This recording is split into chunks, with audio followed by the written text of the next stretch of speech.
My name is Melanie Laborowitz, and I'm an educator at the New Mexico History Museum in Santa Fe, New Mexico. And every month, we make history. And this month, we are especially excited to be doing a project that we couldn't always do in the museum because we don't always have an oven ready. But we're going to make some really fun Christmas salt dough ornaments. Every year, the History Museum and the Palace of Governors, right on the Santa Fe Plaza, for 38 years, the museum has celebrated Christmas and the whole holiday season by having a wonderful celebration at the museum and opening it up to everybody who wants to come. Thousands of people come in, have some hot cider and some bizcochitos, our state cookies.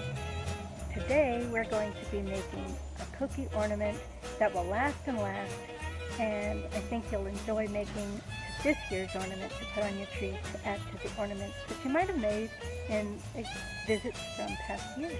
So we hope to see you soon, and let's get baking, rolling, mixing, and then painting. It should be lots of fun. Okay, let's go and make some history. The first thing you're going to need to do is get together your supplies: a bowl, some flour, water, and salt. I pre-measured. You can use 4 cups flour, 1 cup of table salt, 1.5 cups of warm water, and later on you'll need paint. I'm measuring the salt here. I've already put all the flour in a bowl. If it seems like a lot, just cut the recipe in half. Use 2 cups of flour and half a cup of salt and 3/4 cup of warm water. That's all there is to it. You're going to pour the salt in with the flour, and you're going to need to mix it up really well. I started mixing first with fork after I poured it in, and then you pour in the water and start mixing with the fork until it gets a little crumbly, and then you're going to start mixing it with your hands after that. After I did this, I put in the 3/4 cups of water. I did a half a recipe, and I found that I needed to add some more water as I went along. So you'll see, you'll be able to feel. You want it to feel like Play-Doh when you're done. You're going to knead it. That means mixing it with your hands for about 5 minutes after you've poured the water in. And I'm going to speed this up here so you'll see me mixing for a little bit until it's the consistency of a really nice modeling clay. And that's just about what it's going to be like, and we'll just get it going. So you can see I started with the fork, and then you really have to get your hands in there. First one hand, you're going to need them both. And just mixing and mixing and mixing until it feels really crumbly for a while. The salt might dry your hands out. You can rinse them off later. You're going to need to get some muscle in there and really push it together. Like I said, take the time that it takes in 5 minutes and smush it all together. And finally, when you can hold it together and like in a ball like this, you'll know when it's ready. Nice and squishy. And then you'll be ready to roll it out and roll out your cookie shapes. On a clean surface, you're going to sprinkle some flour. That way it doesn't stick. You're going to sprinkle a little flour on your rolling pin. If you don't have a rolling pin, you can use a glass or a bottle. Sprinkle flour on it too so it doesn't stick. Grab a lump of your dough, put it in a ball shape, and flatten it a little bit. And you're going to press it down, and then you're going to start rolling. So make sure it doesn't stick. If it does start to stick, you're just going to put your hand in the flour and sprinkle a little bit more on your rolling pin. Rub it all around, make sure it doesn't stick, and keep going until it's flat, about 1/4 inch thick. You don't want it to be too thick because it can bubble up in the oven.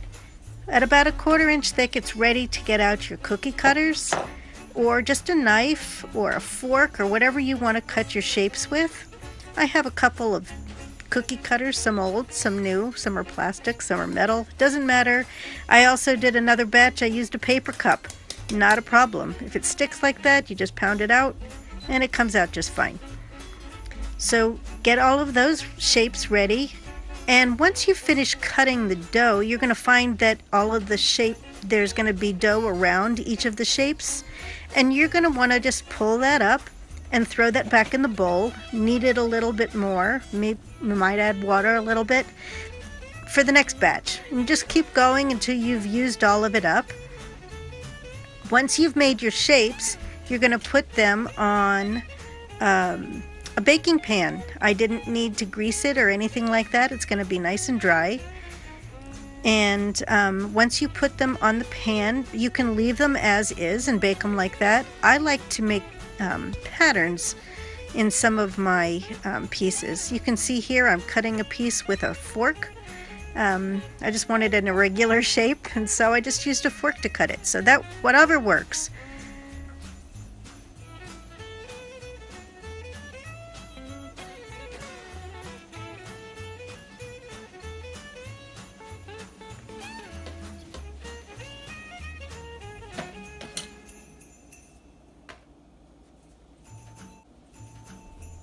Now you want to take a straw or something just to make a hole in it. A straw works really well. You can just use a knife or something else to cut a hole in the top, or just make a hole with the end of a spoon or something. Straw works great because it pulls the dough right out, and then you can just squeeze it and pull the dough out of the straw.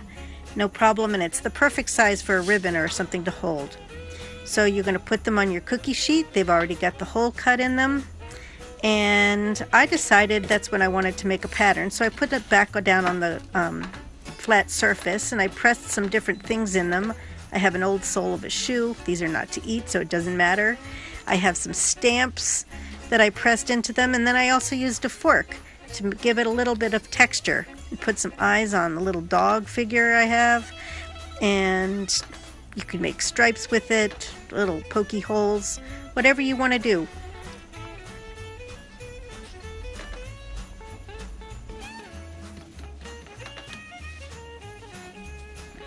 Here you can see I'm using a rubber stamp, and I like this one because it had a face in it, and it also had some squiggly lines that I liked.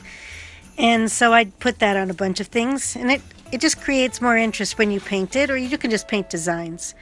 Now it's ready to go into the oven. You can see some close up, and it'll be fun to see how it looks when they come out. There they go. And now you are going to bake it for about an hour at a low temperature, 200 to 300. When they come out and they've cooled, you're ready to paint. You can use tempera paints, and I've got a little bit of a mix of tempera paints and some inexpensive acrylic paints. Shake it up really well so you know it flows. Pick the color that you want and the ornament, and just get started. I started with the dark brown and just kept on going. You want to make sure you might want to paint the back of it. You might want to paint the edges. So those are some details you want to take a look at. And this gives you some idea of how I started with one dark color, and then I found a copper color to give it a little bit of a metallic little bling. And so that was kind of fun. I put that on there. And I'm going to speed this up, and you can watch me paint all the different ones.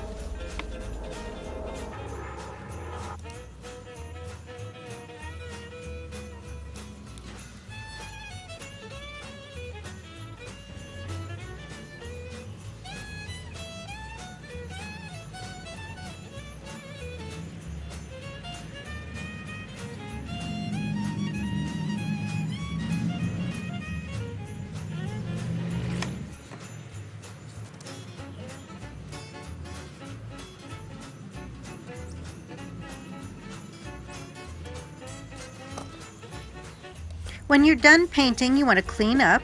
Make sure you put the right lid on the top of the right paint and put them all aside. Some people like to let it dry then and put a Mod Podge on the outside to make it last a little bit longer, but the acrylic is pretty good preservative. They're ready to hang on your tree and enjoy.